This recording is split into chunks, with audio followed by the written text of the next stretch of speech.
Hello दोस्तों, welcome to my channel PR knowledge research centre. आप लोग का स्वागत है माय चैनल पे। तो एनसीईआरटी में इकोनॉमी में पढ़ा रही थी, जिसमें ये सेकंड चैप्टर है। भारतीय अर्थव्यवस्था के क्षेत्र, 2 बार भारतीय लिख उठा है। एक मिनट। भारतीय अर्थव्यवस्था के क्षेत्र के बारे में डिटेल एनालिसिस होगा for UPSC and other RPCS examination. Chapter number 2 है क्लास 10 का। मेरा नाम प्रिया है, मैं करवा रही हूँ आपको एनसीईआरटी क्लास 10 इकोनॉमी। तो बहुत इंटरेस्टिंग चैप्टर है। तो भारतीय अर्थव्यवस्था के क्षेत्र के बारे में पढ़ेंगे आज हम। तो चलिए स्टार्ट करते हैं, लेकिन स्टार्ट करने से पहले आपसे एक रिक्वेस्ट है कि अगर आप नए बने हुए तो चैनल को लाइक शेयर सब्सक्राइब जरूर कर दीजिएगा। चलिए लेट्स स्टार्ट।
भारतीय अर्थव्यवस्था के क्षेत्रक।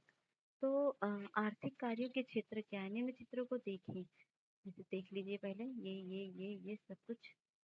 ठीक है। अ, इनमें लोग क्या है, आर्थिक गतिविधियों में कार्यरत हैं। इनमें से कुछ गतिविधियां वस्तुओं का उत्पादन करती हैं, कुछ अन्य सेवाओं का सृजन करती हैं। ये गतिविधियां हमारे चारों ओर हर समय संपादित होती हैं, यहाँ तक कि हमारे बोलने में भी। जैसे आदमी बेच रहा है। हम इन गतिविधियों को कैसे समझ सकते हैं? इन्हें समझने का एक तरीका यह है कि कुछ महत्वपूर्ण मानदंडों के आधार पर इन्हें विभिन्न समूहों में वर्गीकृत किया जाए। इन समूहों को क्षेत्रक भी कहते हैं। उद्देश्य और किसी महत्वपूर्ण मानदंड के आधार पर इन्हें अनेक तरीकों में वर्गीकृत किया जा सकता है। तो ठीक है। तो प्राकृतिक संसाधनों के प्रत्यक्ष उपयोग पर आधारित अनेक गतिविधियां, जैसे कपास की खेती, यह मौसमी फसल है। यह एक मौसमी फसल है। कौन? कपास। कपास के पौधों की वृद्धि के लिए मुख्यतः, न कि पूर्णतया, प्राकृतिक कारकों जैसे वर्षा, सूर्य का प्रकाश, जलवायु पर निर्भर। अतः कपास एक प्राकृतिक उत्पाद है। इसी प्रकार डेयरी उत्पादन में हम पशुओं को जैविक प्रक्रिया एवं चारा आदि की उपलब्धता पर निर्भर होते हैं। अतः इसका उत्पाद भी, दूध भी, एक प्राकृतिक उत्पाद है। इसी प्रकार खनिज और अयस्क भी प्राकृतिक उत्पाद है। जब हम प्राकृतिक संसाधनों का उपयोग करके किसी वस्तु का उत्पादन करते हैं तो उसे प्राथमिक क्षेत्रक कहते हैं। तो प्राइमरी सेक्टर किसे कहते हैं? जब हम प्राकृतिक चीजों का उपयोग करते हैं तो उसको बोलते हैं प्राकृतिक वस्तुएं। देख सकते हैं आप। ठीक है। और क्योंकि यह उन सभी उत्पादों का आधार है जिन्हें क्रमशः निर्मित करते हैं। चूंकि यह हम अधिकांश प्राकृतिक उत्पाद कृषि, डेयरी, मत्स्यन और वनों से प्राप्त करते हैं, इसलिए इस क्षेत्र को कृषि एवं सहायक क्षेत्र भी कहा जाता है। तो ये याद कर लीजिए सब कुछ। द्वितीय क्षेत्र क्या होते हैं? द्वितीय क्षेत्र की गतिविधियों के अंतर्गत प्राकृतिक उत्पादों का विनिर्माण प्रणाली के जरिए अन्य रूपों में परिवर्तित किया जाता है। ये प्राथमिक क्षेत्र के बाद अगला कदम है। यहाँ वस्तुएं सीधे प्रकृति से उत्पादित नहीं होती बल्कि निर्मित की जाती हैं, इसलिए विनिर्माण की प्रक्रिया अपरिहार्य है। यह प्रक्रिया किसी कारखाना, किसी कार्यशाला या घर में हो सकती है। जैसे कपास के पौधे से प्राप्त रेशे का उपयोग कर हम सूत काटते और कपड़ा बुनते हैं। गन्ने को कच्चे माल के रूप में उपयोग कर हम चीनी और गुड़ तैयार करते हैं। हम मिट्टी से ईंट बनाते हैं और ईंटों से घर और भवनों का निर्माण करते हैं। चूंकि यह क्षेत्र क्रमशः संवर्धित विभिन्न प्रकार के उद्योगों से जुड़ा हुआ है, इसलिए औद्योगिक क्षेत्र कहलाता है। प्राथमिक और द्वितीय क्षेत्र के अतिरिक्त आर्थिक गतिविधियों की एक तीसरी कोटि भी होती है जिसे तृतीयक क्षेत्र कहते हैं। इसके अंतर्गत उपयुक्त दो क्षेत्र से भिन्न है। ये मतलब प्राइमरी और सेकेंडरी से डिफरेंट है। ये गतिविधियां प्राथमिक और द्वितीय क्षेत्र के विकास में मदद करती हैं। ये गतिविधियां स्वतः वस्तुओं का उत्पादन नहीं करती बल्कि उत्पादन प्रक्रिया में सहयोग या मदद करती हैं। जैसे प्राथमिक और द्वितीय क्षेत्र द्वारा उत्पादित वस्तुओं को थोक या खुदरा विक्रेताओं को बेचने के लिए ट्रकों और ट्रेनों द्वारा परिवहन करने की जरूरत पड़ती है। कभी कभी वस्तुओं को गोदाम में भंडारित करने की आवश्यकता होती है। हमें उत्पादन व्यापार में सहूलियत के लिए टेलीफोन पर दूसरों से वार्तालाप करने का, पत्रकार या बैंकों के कर्ज लेने की भी आवश्यकता होती है। परिवहन, भंडारण और संचार, बैंक सेवाएं और व्यापार तृतीय गतिविधियों के उदाहरण हैं। चूंकि ये गतिविधियां वस्तुओं के बजाय सेवाओं का सृजन करती हैं, इसलिए तृतीय क्षेत्र को सेवा क्षेत्र भी कहा जाता है। तो ये तृतीय क्षेत्र है ट्रांसपोर्ट वगैरह जो देख सकते हैं आप, है ना, अन्य क्षेत्र के विकास में पहुंचाता है।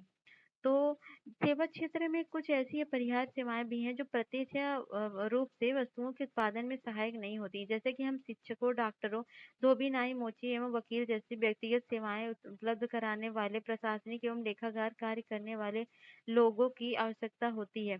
वर्तमान समय में सूचना प्रौद्योगिकी पर आधारित कुछ नवीन सेवाएं जैसे internet cafe, ATM booth, call centre, software company इत्यादि भी महत्वपूर्ण हो गई हैं। आर्थिक गतिविधियों के उदाहरण। कल्पना करें कि यदि किसान किसी चीनी मिल को गन्ना बेचने से इनकार कर दे तो क्या होगा? मिल बंद हो जाएगी। ये प्रदर्शित करता है कि द्वितीयक औद्योगिक क्षेत्र का उदाहरण है जो प्राथमिक क्षेत्र पर निर्भर है। तो इस तरह से आप इसको पढ़ सकते हैं, समझ सकते हैं। तो ये भी विचार कर लीजिएगा आप। 3 क्षेत्र की तुलना करते हैं हम। प्राथमिक, द्वितीयक और तृतीयक क्षेत्र के विविध उत्पादन कार्यों से काफी अधिक मात्रा में वस्तुओं और सेवाओं का उत्पादन होता है। साथ ही इन क्षेत्रों में काफी अधिक संख्या में लोग वस्तुओं और सेवाओं के उत्पादन के लिए काम करते हैं। इसलिए अगले चरण में देखना है कि प्रत्येक क्षेत्र में कितनी वस्तुएं, सेवाएं उत्पादित होती हैं और कितने लोग उस क्षेत्र में काम करते हैं। किसी अर्थव्यवस्था में कुल उत्पादन और रोजगार की दृष्टि से एक या अधिक क्षेत्र प्रधान होते हैं, जबकि अन्य क्षेत्र अपेक्षाकृत छोटे आकार के होते हैं। प्रत्येक क्षेत्र की विविध वस्तुओं और सेवाओं की हम गणना कैसे करते हैं और कुछ उत्पादन को कैसे जानते हैं?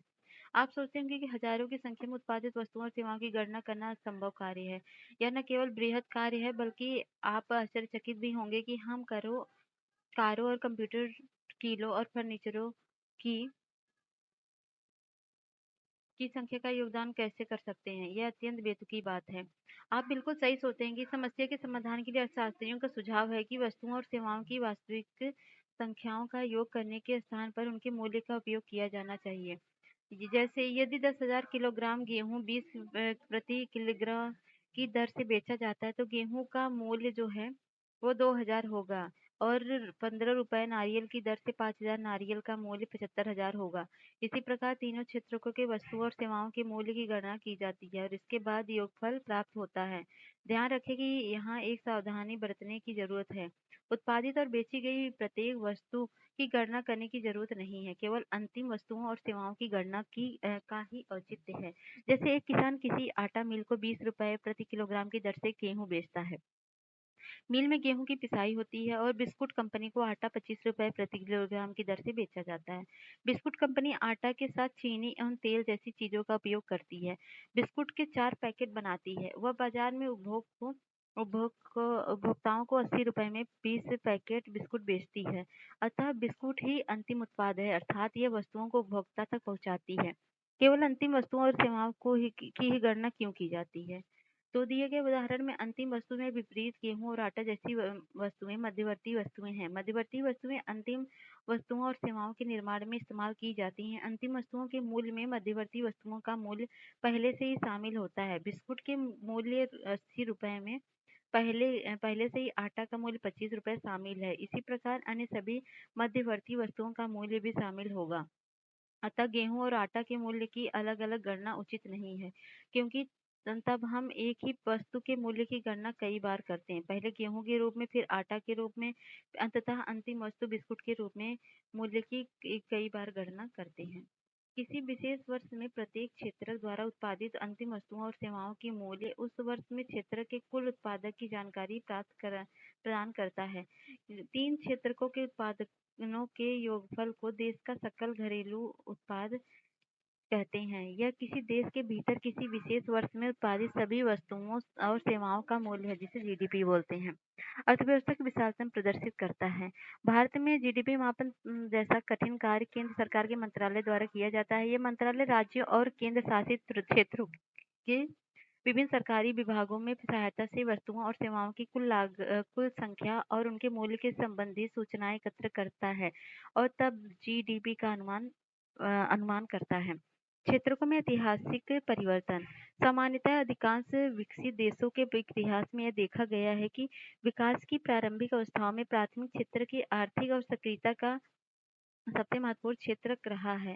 जैसे जैसे कृषि प्रणाली परिवर्तित होती गई है और कृषि क्षेत्र क्षेत्र समृद्ध होता गया है, वैसे वैसे पहले की तुलना में अपेक्षाकृत अधिक उत्पादन होने लगा।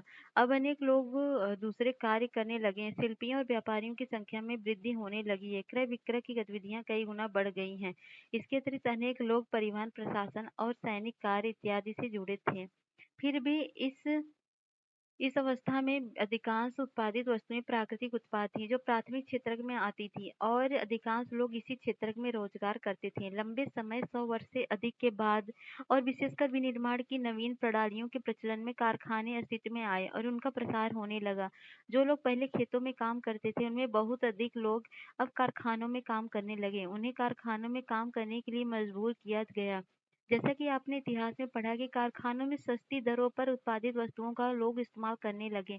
कुल उत्पादन में रोजगार की दृष्टि से द्वितीय क्षेत्र सबसे महत्वपूर्ण हो गया। इस कारण अतिरिक्त समय में भी काम होने लगा। इसका अर्थ यह है कि क्षेत्रकों का महत्व परिवर्तित हो गया। विगत 100 वर्षों में विकसित देशों में द्वितीय क्षेत्र में तृतीय क्षेत्र की ओर पुनः बदलाव हुआ। कुल उत्पादन की दृष्टि से सेवा क्षेत्र का महत्व बढ़ गया। अधिकांश श्रमजीवी लोग सेवा क्षेत्र में ही नियोजित हैं। विकसित देशों में यही सामान्य लक्षण देखा गया। भारत में 3 क्षेत्रकों का कुल उत्पादन और रोजगार कितना है? विगत वर्षों में विकसित देशों में देखे गए पैटर्न के समरूप क्या भारत में भी परिवर्तन हुआ है? हमें इसे अलग खंड में देखेंगे तो विचार कर सकते हैं। भारत में प्राथमिक, द्वितीयक और तृतीयक क्षेत्रक। तो ये तीनों अलग क्षेत्रक हैं। ये प्राथमिक क्षेत्रक है, द्वितीयक है, तृतीयक है। तो योगदान इनका देख सकते हैं भारत में कैसा है। तो 1973-74 में सबसे बड़ा उत्पादक क्षेत्रक कौन था 1973-74 में? तो यहाँ पर देख सकते हैं सबसे बड़ा भी यही था। सबसे बड़ा कृषि था, उसके बाद आपका टर्सरी था, लेकिन अभी क्या हुआ है, सबसे ज़्यादा टर्सरी हो गया है। तो 2013-14 में सबसे बड़ा उत्पादक कौन है? तो क्या आप बता सकते हैं 300 वर्षों में किस क्षेत्र में सबसे अधिक वृद्धि हुई है? तो एब्सोल्युटली इसमें हुई है। 2013-14 में भारत की जीडीपी क्या है? तो ये देख सकते हैं जीडीपी ये रही। ठीक है। ठीक है। उत्पादन में तृतीय क्षेत्र का बढ़ता महत्व। तो 1973-74 में 2013-14 के बीच 40 वर्षों में यदि सभी क्षेत्रों में उत्पादन में वृद्धि हुई, परंतु सबसे अधिक वृद्धि तृतीय क्षेत्र के उत्पादन में हुई। परिणामतः 2013-14 में भारत में प्राथमिक क्षेत्र को प्रतिस्थापित करते हुए तृतीय क्षेत्र सबसे बड़े उत्पादक क्षेत्र के रूप में उभरा है। भारत में तृतीय क्षेत्र इतना महत्वपूर्ण क्यों हो गया, इसके कई कारण हो सकते हैं। प्रथम, किसी भी देश में अनेक सेवाओं जैसे अस्पताल, शैक्षिक संस्थाएं, डाक एवं तार सेवा, थाना, कचहरी, ग्रामीण प्रशासनिक कार्यालय, नगर निगम, रक्षा, परिवहन, बैंक, बीमा कंपनी इत्यादि की आवश्यकता होती है। इन्हें बुनियादी सेवाएं कहा जाता है। किसी विकासशील देश में इन सेवाओं के प्रबंधन की जिम्मेदारी सरकार उठाती है। द्वितीय, कृषि एवं उद्योग के विकास से परिवहन, व्यापार, भंडारण जैसी सेवाओं का विकास होता है। प्राथमिक और द्वितीय क्षेत्र का विकास जितना अधिक होगा, ऐसी सेवाओं की मांग उतनी ही अधिक होगी। तृतीय, जैसा जैसे आय बढ़ती है, कुछ लोग अन्य कई सेवाओं जैसे रेस्तरां, पर्यटन, शॉपिंग, निजी अस्पताल, निजी विद्यालय, व्यावसायिक शिक्षण, प्रशिक्षण इत्यादि की मांग शुरू कर देते हैं। आप नगरों में, विशेषकर बड़े नगरों में इन द्रुत परिवर्तन को देख सकते हैं। तो चतुर्थ, विगत दशकों में सूचना और संचार प्रौद्योगिकी पर आधारित कुछ नवीन सेवाएं महत्वपूर्ण एवं अपरिहार्य हो गई हैं। इन सेवाओं के उत्पादन में तीव्र वृद्धि हो रही है। अध्याय 4 में हम इन नवीन सेवाओं और उनके प्रसार के कारणों पर चर्चा करेंगे। अंततः आपको याद रखना चाहिए कि सेवा क्षेत्र की सभी सेवाओं में समान रूप से समृद्धि नहीं हो रही है। भारत में सेवा क्षेत्र कई तरह के लोगों को नियोजित करते हैं। एक ओर उन सेवाओं की संख्या सीमित है जिसमें अत्यंत कुशल एवं प्रशिक्षित श्रमिकों को रोजगार मिलता है। दूसरी ओर बहुत अधिक संख्या में लोग छोटी दुकानों, मरम्मत कार्यों, परिवहन जैसी सेवाओं में लगे हुए हैं। वे लोग बड़ी मुश्किल से जीविका निर्वाह कर पाते हैं और वे इन सेवाओं में इसलिए लगे हुए हैं क्योंकि उनके पास कोई अन्य विकल्प अवसर नहीं है। इस कारण सेवा क्षेत्र के केवल कुछ भागों का ही महत्व बढ़ रहा है और आप इसके बाद में अगले खंड में विस्तार से पढ़ेंगे। अधिकांश लोग कहाँ नियोजित हैं ये देख लें तो आलेख दो में ये वाले में देख सकते हैं आप कहाँ सबसे ज़्यादा नियोजित हैं। ये तृतीय क्षेत्रक में, है ना? तो भारत में संदर्भ में उल्लेखनीय तथ्य है तो सघऊ में तीनों क्षेत्रों की साझेदारी में परिवर्तन हुआ है, मतलब जीडीपी में। फिर भी रोजगार में ऐसी परिवर्तन नहीं हुआ है। 1977-78 में और 17-18 में 2003 में तीनों क्षेत्रों में रोजगार की हिस्सेदारी दिखाता है कि आज भी प्राथमिक क्षेत्र में सबसे बड़ा नियोक्ता है। तो ये देख सकते हैं प्राथमिक रोजगार आज भी देता है ज्यादातर रोजगार में क्षेत्रों की हिस्सेदारी लगभग इतनी है 71% और 44% देख सकते हैं। प्राथमिक क्षेत्र को रोजगार का ऐसा ही क्षेत्र का स्थानांतरण क्यों नहीं हुआ? इसका कारण यह है कि द्वितीय और तृतीय क्षेत्र में रोजगार पर्याप्त अवसरों का सृजन नहीं हुआ है। यद्यपि इस अवधि में वस्तुओं और औद्योगिक उत्पादन में 3 गुना से ज्यादा वृद्धि हुई, परंतु औद्योगिक रोजगार में लगभग 3 गुना की वृद्धि हुई। तृतीय क्षेत्र पर भी यही बात लागू होती है। सेवा क्षेत्र में उत्पादन में 14 गुना वृद्धि हुई, परंतु रोजगार में 5 गुना से भी कम वृद्धि हुई। परिणामतः देश में आधे से अधिक श्रमिक प्राथमिक क्षेत्र, मुख्यतः कृषि क्षेत्र में काम कर रहे हैं, जिसका जीडीपी में योगदान लगभग 1/6 भाग है। इसकी तुलना में द्वितीय और तृतीय क्षेत्र का जीडीपी में बाकी हिस्सा है, परंतु ये क्षेत्र कम लोगों को रोजगार प्रदान करते हैं। क्या इसका अर्थ यह है कि कृषि क्षेत्र में लगे श्रमिक अपनी क्षमता से कम उत्पादन कर रहे हैं? क्या इसका अर्थ यह है कि कृषि में आवश्यकता से अधिक लोग लगे हैं? अतएव यदि आप कुछ लोगों की कृषि क्षेत्र में हटा देते हैं तो उत्पादन प्रभावित नहीं होगा। दूसरे शब्दों में कृषि क्षेत्र के श्रमिकों में अल्प बेरोजगारी है, जिसे आपने प्रच्छन्न बेरोजगारी भी पढ़ा था ना। एक छोटा किसान लक्ष्मी का उदाहरण लेते हैं। उसके पास 2 हेक्टेयर सिंचित भूमि है जो सिंचाई के लिए केवल वर्षा पर निर्भर है। ज्वार एवं अरहर जैसी फसलें उपजाती है, जिसके परिवार में सभी 5 सदस्य उस भूमि पर वर्ष भर काम करते हैं क्योंकि उसे कहीं और रोजगार उपलब्ध नहीं है। आप देखेंगे प्रत्येक व्यक्ति काम कर रहा होगा, कोई बेकार नहीं है, परंतु वास्तव में उसका श्रम प्रयास विभाजित है। प्रत्येक व्यक्ति कुछ काम कर रहा है, परंतु किसी को भी पूर्ण रोजगार प्राप्त नहीं है। यह अल्प बेरोजगारी की स्थिति है, जहाँ जहाँ लोग प्रत्यक्ष रूप से काम कर रहे हैं, लेकिन सभी अपनी क्षमताओं पर काम करते हैं। इस प्रकार की अल्प बेरोजगारी को छिपी हुई बेरोजगारी कहते हैं, क्योंकि उन लोगों की बेरोजगारी जिनके पास कोई रोजगार नहीं है, बेकार बैठे हुए हैं से अलग है। खुली बेरोजगारी इसलिए इसे प्रच्छन्न बेरोजगारी भी कहा जाता है। अब मान लेते हैं कि एक भूस्वामी सूखाराम आता है और अपनी जमीन पर काम करने के लिए लक्ष्मी के परिवार में से 2 सदस्यों को भाड़े पर ले जाता है। अब लक्ष्मी का परिवार मजदूरी के द्वारा कुछ अतिरिक्त आय भी कमाता है। चूंकि आपको छोटे से भूखंड पर काम करने के लिए 5 लोगों की जरूरत नहीं है, अतः 2 लोगों के चले जाने से कृषि उत्पादन प्रभावित नहीं होगा। दिए गए उदाहरण 2 सदस्य किसी कारखाना में भी काम करने के लिए जा सकते हैं। एक बार फिर परिवार की कमाई में वृद्धि होगी और लोग अपनी भूमि से पहले जैसा उत्पादन करते रहेंगे। भारत में लक्ष्मी की तरह लाखों किसान, इसका अर्थ है कि यदि हम कुछ लोगों की कृषि क्षेत्र से हटाकर उन्हें कहीं भी समुचित रोजगार उपलब्ध करा दें, तो भी कृषि उत्पादन पर बुरा प्रभाव नहीं पड़ेगा। कोई अन्य रोजगार करने से लोगों की आय में, परिवार के कुछ आय में वृद्धि होगी। अल्प बेरोजगारी दूसरे क्षेत्रों में भी हो सकती है। उदाहरण के लिए शहरों में सेवा क्षेत्र में हजारों अनियमित श्रमिक हैं जो दैनिक रोजगार की तलाश करते हैं। प्लम्बर, पेंटर, मरम्मत कार्य जैसे रोजगार करते हैं। अन्य लोग सुविधाजनक विषम काम करते हैं। इनमें से कई रोजाना काम नहीं पाते हैं। इसी प्रकार हम सेवा क्षेत्र के कुछ लोगों को सड़कों पर ठेला खींचते हुए अथवा कुछ चीजें बेचते हुए देखते हैं, जहाँ से पूरा दिन बिता देते हैं, परंतु बहुत कम कमा पाते हैं। ये काम इसलिए कर रहे हैं क्योंकि इनके पास कोई बेहतर अवसर नहीं है। तो ये देख सकते हैं चित्र। अतिरिक्त रोजगार का सृजन कैसे होगा, तो ये देख सकते हैं। उपयुक्त चर्चा से हम देख सकते हैं कि कृषि क्षेत्र में अल्प बेरोजगारी की गंभीर स्थिति बनी हुई है। कुछ लोग ऐसे में जिन्हें बिल्कुल रोजगार नहीं मिलता है, लोगों के लिए रोजगार की वृद्धि कैसे की जा सकती है, हम कुछ तरीकों को देखते हैं। हन लक्ष्मी और उनके 2 हेक्टेयर असिंचित भूखंड का उदाहरण लेते हैं। उनके परिवार की भूमि की सिंचाई हेतु एक कुएं का निर्माण करने के लिए सरकार कुछ मुद्रा व्यय कर सकती है या बैंक ऋण प्रदान कर सकती है। तब लक्ष्मी अपनी भूमि की सिंचाई करने में सक्षम होगी और रबी मौसम में एक दूसरी फसल गेहूं उपजाती है। हम मान लेते हैं कि 1 हेक्टेयर गेहूं की फसल 2 लोगों को 50 दिनों बीज डालने, पानी डालने, खाद डालने और कटाई में तथा तक रोजगार प्रदान कर सकती है। अतः परिवार के 2 अन्य सदस्यों को अपनी जमीन में रोजगार मिल सकता है।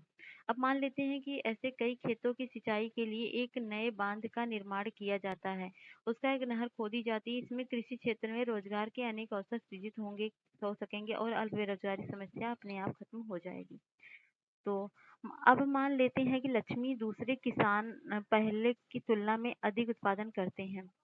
उन्हें कुछ उत्पाद बेचने की भी आवश्यकता होती है। इसके लिए उन्हें अपने उत्पाद नजदीकी के शहर में ले जाने की आवश्यकता होती है। यदि सरकार पर परिवहन भार, फसलों के भंडारण पर अथवा बेहतर ग्रामीण सड़कों के निर्माण पर कुछ पैसा निवेश करती है, तो छोटे ट्रक सब जगह पहुंच जाते हैं। इसी तरीके से लक्ष्मी जैसे अनेक किसान, उन्हें अब पानी की सुविधा उपलब्ध है, फसलों की उपज विक्रय कर सकते हैं। इस कार्य में केवल किसानों को ही उत्पादन रोजगार उपलब्ध नहीं हो सकता, बल्कि परिवहन और व्यापार जैसी सेवाओं में लगे लोगों को भी रोजगार प्राप्त हो सकता है। लक्ष्मी की जरूरत केवल पानी तक ही सीमित नहीं है। खेती करने के लिए उसे बीज, उर्वरक, कृषि उपकरणों और पानी निकालने के लिए पंप सेटों की जरूरत होगी। एक निर्धन किसान होने के नाते वह सभी चीजों पर खर्च नहीं कर सकती, इसलिए साहूकारों को पैसा उधार देना होगा, उच्च ब्याज दर पर वापस करना पड़ेगा। यदि स्थानीय बैंक उचित ब्याज दर पर उन्हें साख प्रदान करें, तो वह उन सभी चीजों का उचित समय पर खरीदने और अपनी भूमि पर खेती करने के लिए सक्षम होगी। तात्पर्य यह है कि पानी के साथ साथ कृषि में सुधार के लिए किसानों को सस्ते कृषि साख प्रदान करने की जरूरत है। तो हम एक अन्य तरीके से इस समस्या का समाधान कर सकते हैं। वह तरीका है अर्ध ग्रामीण क्षेत्रों में उन उद्योगों और सेवाओं की पहचान करना, उन्हें बढ़ावा देना जहां बहुत अधिक लोग नियोजित किए जा सकते हैं। तो उदाहरण के लिए मान लेते हैं कि अनेक किसान अरहर और मटर उपजाने का निर्णय लेते हैं। इनकी वसूली प्रसंस्करण के लिए जहाँ तथा शहरों में विक्रय करने के लिए दाल मिल की स्थापना एक ऐसा है उदाहरण है। शीत भंडारण गृहों के खुलने से किसानों को एक अवसर मिलेगा कि वे अपने आलू और प्याज जैसे उत्पादों का भंडारण कर सकें, अच्छी कीमत मिलने पर बेच सकें। और वन क्षेत्रों के निकटवर्ती गांव में हम शहद संग्रह केंद्रों की शुरुआत कर सकें, जहां किसान वनों से प्राप्त शहद बेच सके। सब्जियां और कृषिगत उत्पादों जैसे आलू, शकरकंद, चावल, गेहूँ, मटर, टमाटर आदि इत्यादि इसे बाहरी बाजारों में बेच सके के प्रसंस्करण उद्योगों की स्थापना की जा सके। यह अर्ध ग्रामीण क्षेत्रों में स्थित उद्योगों में रोजगार प्रदान करेगा। तो क्या आप जानते हैं कि भारत में 60% जनसंख्या 5 से 29 वर्ष आयु की है। इनमें से 51% लगभग विद्यालय में जाते हैं और शेष खास 18 वर्ष या उससे कम आयु के बच्चे विद्यालय नहीं जाते हैं या वे घर पर रहते हैं या उनमें से अधिकतर बाल श्रमिक के रूप में काम करते हैं। यदि वे बच्चे भी विद्यालय जाने लगे तो हमें और अधिक भवनों, अध्यापकों और कर्मचारियों की आवश्यकता होगी। योजना आयोग वर्तमान में नीति आयोग द्वारा किए गए एक अध्ययन के अनुसार अकेले शिक्षा क्षेत्र में 20 लाख रोजगारों का सृजन किया जा सकता है। इसी प्रकार यदि हमें स्वास्थ्य की स्थिति में सुधार करना है तो हमें ग्रामीण क्षेत्रों में काम करने और अधिक डॉक्टरों, नर्सों और स्वास्थ्य कर्मचारियों की आवश्यकता पड़ेगी। ये कुछ ऐसे तरीके हैं जिनमें रोजगार का सृजन होगा और हम विकास के महत्वपूर्ण पहलुओं पर विचार कर पाएंगे, पाने में भी सक्षम होंगे, जिन पर हम अध्याय 1 में चर्चा कर चुके हैं। प्रत्येक राज्य या प्रदेश में वहाँ के निवासियों की आय और उनके रोजगार में वृद्धि करने की संभावना होती है। यह पर्यटन अथवा क्षेत्रीय शिल्प उद्योग अथवा सूचना प्रौद्योगिकी जैसे नवीन सेवाओं के माध्यम से हो सकता है। इनमें से कुछ के लिए समुचित योजना एवं सरकारी सहायता की आवश्यकता होगी। उदाहरण के लिए योजना आयोग के अध्ययन के अनुसार यदि पर्यटन क्षेत्र में सुधार होता है तो हमें प्रतिवर्ष 35 लाख से अधिक लोगों की अतिरिक्त रोजगार प्रदान कर सकते हैं। हम जानते हैं कि चर्चा किए गए कुछ सुझावों के अमल में लंबा समय लगेगा तथा छोटी अवधि के लिए हम कुछ द्रुत उपायों की जरूरत है।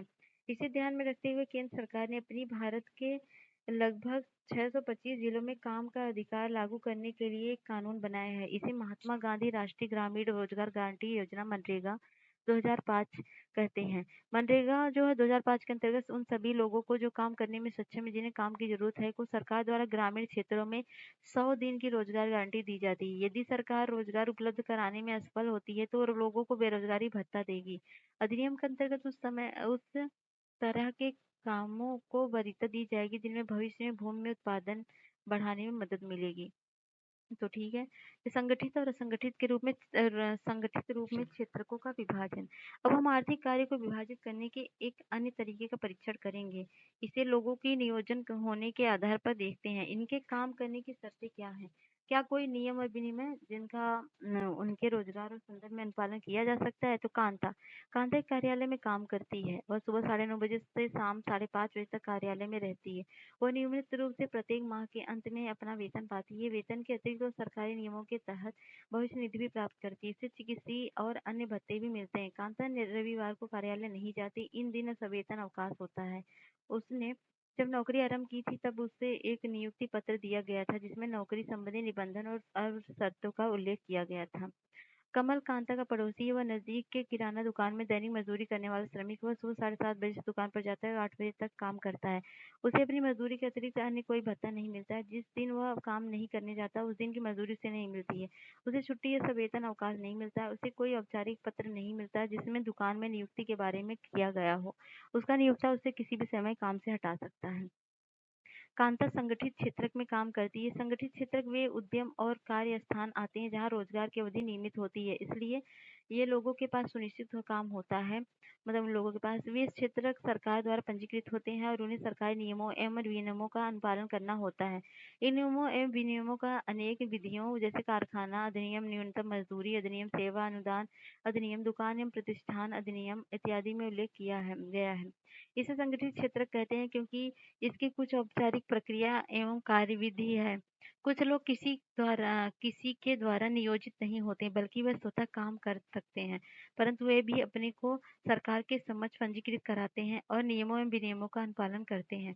संगठित क्षेत्र के कर्मचारियों को रोजगार सुरक्षा के लाभ मिलते हैं। उनमें से कुछ निश्चित समय तक ही काम करने की आशा की जाती है। यदि वे अधिक काम करते हैं तो नियोक्ता द्वारा उन्हें अतिरिक्त वेतन दिया जाता है। वे नियोक्ता से कई दूसरे लाभ भी प्राप्त करते हैं। ये लाभ क्या है? सवेतन, छुट्टी, अवकाश काल में भुगतान, भविष्य निधि, सेवानुदान इत्यादि का पाते हैं।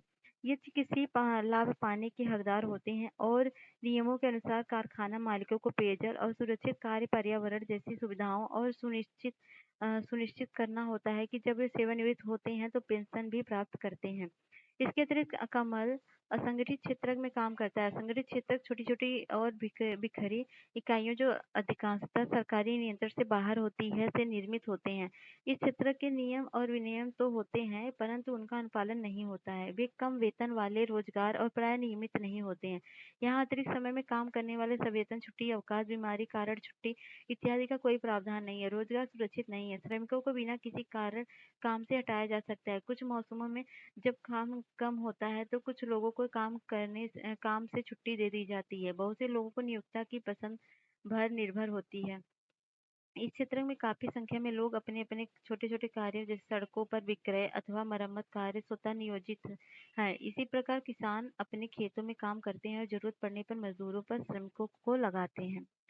तो ठीक है। तो असंगठित क्षेत्र के श्रमिकों का संरक्षण कैसे हो, तो ये भी जरूरी है। तो संगठित क्षेत्र अत्यधिक मांग पर ही रोजगार प्रस्तावित करता है, लेकिन असंगठित क्षेत्र लेकिन संगठित क्षेत्र में रोजगार के अवसरों में अत्यंत धीमी गति से वृद्धि हो रही है। यह भी आमतौर पर पाया जाता है कि संगठित क्षेत्र असंगठित क्षेत्र के रूप में काम करते हैं। वे ऐसी रणनीति एवं कर वंचन एवं श्रमिकों को संरक्षण प्रदान करने वाली विधियों के अनुपालन से बचने के लिए अपनाते हैं।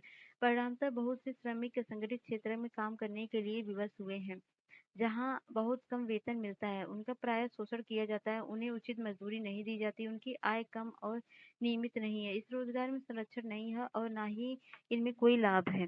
सन 1990 में यह भी देखा गया कि संगठित क्षेत्र के बहुत अधिक श्रमिक अपना रोजगार खोते जा रहे हैं। ये लोग असंगठित क्षेत्र में कम वेतन पर काम करने के लिए विवश हैं। अतः संगठित क्षेत्र में और अधिक रोजगार की जरूरत के अलावा श्रमिकों को संरक्षण और सहायता देने की भी आवश्यकता है। ये लाचार लोग कौन है जिन्हें संरक्षण की आवश्यकता है? ग्रामीण क्षेत्र में संगठित क्षेत्र मुख्यतः भूमिहीन कृषि सामयिक छोटे और सीमांत किसान, फसल बटाईदारों और कारीगरों जैसे बुनकरों, लोहारों, बढ़ई, सुनार से रचित होगा। भारत में लगभग 80% ग्रामीण परिवार छोटे और सीमांत किसानों की श्रेणी में आते हैं। इन किसानों को समय से बीज, कृषि उपकरणों, साख भंडारण सुविधा और विपणन केंद्र की पर्याप्त सुविधा उपलब्ध कराने का जरूरत है। शहरी क्षेत्रों में असंगठित क्षेत्र मुख्यतः लघु उद्योगों के श्रमिकों, निर्माण, व्यापार एवं परिवहन में कार्यरत आकस्मिक श्रमिकों और सड़कों पर विक्रेता का काम करने वालों, सिर पर बोझ ढोने वाले और श्रमिकों, वस्त्र निर्माण करने वालों और कबाड़ उठाने वालों से वंचित है। लघु उद्योगों को भी कच्चे माल की प्राप्ति और उत्पाद के विपणन के लिए सरकारी मुद्दे की आवश्यकता होती है। आकस्मिक श्रमिकों को शहरी और ग्रामीण दोनों क्षेत्रों में संरक्षण दिए जाने की जरूरत है। हम यह भी पाते हैं कि बहुसंख्यक श्रमिक अनुसूचित जाति, जनजाति और पिछड़ी जातियों से हैं, जो असंगठित क्षेत्र में रोजगार करते हैं। ये श्रमिक अनियमित और कम मजदूरी पर काम करने के अलावा सामाजिक भेदभाव के भी शिकार हैं। अतः आर्थिक एवं सामाजिक विकास के लिए असंगठित क्षेत्र के श्रमिकों को संरक्षण और सहायता अनिवार्य है। तो स्मरण कीजिए या पढ़ सकते हैं खुद से। स्वामित्व और आधारित क्षेत्र, सार्वजनिक और निजी क्षेत्र के बारे में जानते हैं। तो ठीक है, ये भी जान लेते हैं। तो आर्थिक गतिविधियों को क्षेत्र में वर्गीकृत करने के एक अन्य तरीका हो सकता है। परिसंपत्तियों का स्वामी और सेवाओं की उपलब्धता के लिए जिम्मेदार व्यक्ति कौन है? सार्वजनिक क्षेत्र में अधिकांश परिसंपत्तियों पर सरकार का स्वामित्व होता है और सरकार ये सभी सेवाएं उपलब्ध कराती है। निजी क्षेत्र में जैसे private company, Tata iron steel company limited और रिलायंस इंडस्ट्री ये सब आते हैं। निजी क्षेत्र की गतिविधियों के मतलब इन लोग का प्रॉफिट कमाना लक्ष्य होता है और गवर्नमेंट का सबके लिए होता है। तो कई ऐसी चीजें जिनकी आवश्यकता समाज की सभी सदस्यों को होती है, परंतु उन्हें निजी क्षेत्र उचित कीमत पर उपलब्ध नहीं कराते हैं, क्योंकि इनमें से कुछ चीजों पर बहुत अधिक पैसे खर्च पड़ते हैं जो निजी क्षेत्र की क्षमता से बाहर होते हैं। इन चीजों का इस्तेमाल करने वाले हजारों लोगों के पास पैसा एकत्र करना भी आसान नहीं होता है। फिर यदि वे ऐसी चीजों को उपलब्ध कराते हैं तो उनकी ऊंची कीमत वसूलते हैं, जैसे सड़कों, पुलों, रेलवे पत्तनों, बिजली का निर्माण और बांध आदि की सिंचाई की सुविधा उपलब्ध कराना। इसलिए सरकार ऐसे भारी व्यय स्वयं उठाती है और सभी लोगों के लिए सुविधाओं को सुनिश्चित करती है। कुछ गतिविधियां ऐसी होती हैं जिन्हें सरकारी समर्थन की जरूरत होती है। निजी क्षेत्र उन उत्पादनों अथवा व्यवसायों को तब तक जारी नहीं रख सकते जब तक सरकार उन्हें प्रोत्साहित नहीं करती। जैसे उत्पादन मूल्य में बिजली की बिक्री से बहुत से उद्यमों में वस्तुओं की उत्पादन लागत में वृद्धि हो सकती है। अनेक इकाइयाँ विशेषकर लघु इकाइयाँ बंद हो सकती हैं। यहाँ सरकार उस दर पर बिजली उत्पादन और वितरण के लिए कदम उठाती है जिस पर ये उद्योग बिजली खरीद सकते हैं। सरकार लागत का कुछ अंश वहन करती है। इसी प्रकार भारत सरकार किसानों से उचित मूल्य गेहूँ और चावल खरीदती है, इसे अपने गोदाम में भंडारित करती है और राशन दुकानों के माध्यम से उपभोक्ताओं को कम मूल्य पर बेचती है। आपने कक्षा 9 में खाद्य सुरक्षा अध्याय में इसके बारे में पढ़ा है। सरकार लागत का कुछ भाग वहन करती है। इस प्रकार सरकार किसानों और उपभोक्ताओं दोनों को सहायता पहुंचाती है। अधिकतर आर्थिक गतिविधियां ऐसी होती हैं जिनकी प्राथमिक जिम्मेदार सरकार पर है। इन पर व्यय करना सरकार की अनिवार्यता है, जैसे सभी के लिए स्वास्थ्य और शिक्षा सुविधाएं उपलब्ध कराना। हमने पहले अध्याय में कुछ गतिविधियों पर विचार किया। समुचित ढंग से विद्यालय चलाना, गुणवत्ता शिक्षा, विशेषकर प्राथमिक शिक्षा उपलब्ध कराना सरकार का कर्तव्य है। भारत में निरक्षरों की संख्या विश्व में सबसे अधिक है। इसी प्रकार हम जानते हैं कि सरकार भारत के लगभग आधे बच्चे कुपोषण के शिकार हैं और उनमें से एक चौथाई गंभीर रूप से बीमार हैं। हमने शिशु मृत्यु दर के बारे में पढ़ा है। उड़ीसा में 40 और मध्य प्रदेश में 48 का और शिशु मृत्यु दर विश्व के कुछ निर्धनतम भागों में अधिक है। सरकार को भी मानव विकास के पक्षों में जैसे सुरक्षित पेयजल की उपलब्धता, निर्धनता के लिए आवासीय सुविधाएं और भोजन एवं पोषण पर ध्यान देने की जरूरत है। सरकार का यह भी कर्तव्य है कि वो बजट बढ़ाकर अत्यंत निर्धनों की और देश के पूर्णतया अपेक्षित भागों की देखभाल करे। ठीक है, तो आगे क्या है सारांश। इस अध्याय में हमने आर्थिक गतिविधियों को कुछ सार्थक समूहों में विभाजित करके तरीकों का अध्ययन किया और इसका एक तरीका यह परीक्षण करना है कि गतिविधि प्राथमिक, द्वितीयक और तृतीयक क्षेत्र में किससे संबंधित है। भारत के विगत 30 वर्षों के आंकड़े प्रदर्शित करते हैं कि जीडीपी में सबसे अधिक योगदान तृतीय क्षेत्र में उत्पादित वस्तुओं और सेवाओं का है, लेकिन रोजगार अधिकांशतः प्राथमिक क्षेत्र में मिलता है। हमने ये भी देखा कि देश में रोजगार के अवसरों की वृद्धि के लिए क्या किया जा सकता है। दूसरे वर्गीकरण में हम असंगठित संगठित क्षेत्रों के बारे में भी पढ़ा और अधिकांश लोग असंगठित क्षेत्र में काम कर रहे हैं, उनके लिए संरक्षण अनिवार्य है। हमने सार्वजनिक और निजी क्षेत्र की गतिविधियों के बीच अंतर का अध्ययन किया और देखा कि सार्वजनिक गतिविधियों को कुछ निश्चित क्षेत्रों पर केंद्रित करना अनिवार्य क्यों है। तो ये लेसन ही खत्म हुआ। इसमें बहुत सारे पढ़िए और डायरेक्ट क्वेश्चन जो है ना यूपीएससी पूछता है और यूपीपीसीएस भी पूछता है। आप इसको पढ़ने के बाद संगठित असंगठित क्षेत्र क्या है और जीडीपी कहाँ कंट्रीब्यूशन होता है, अंतिम उत्पाद क्या होते हैं, पैरामीटर्स क्या है, ये सारे क्वेश्चन यहीं से आते हैं। जब आप क्वेश्चन सॉल्व करेंगे तो आपको पता चल जाएगा। तो चलिए कैसा लगा चैप्टर बताइएगा जरूर और हमारा channel please like share subscribe कर दीजिएगा। मिलते हैं नेक्स्ट वीडियो में तो नेक्स्ट चैप्टर के साथ। तब तक के लिए जय हिंद जय भारत।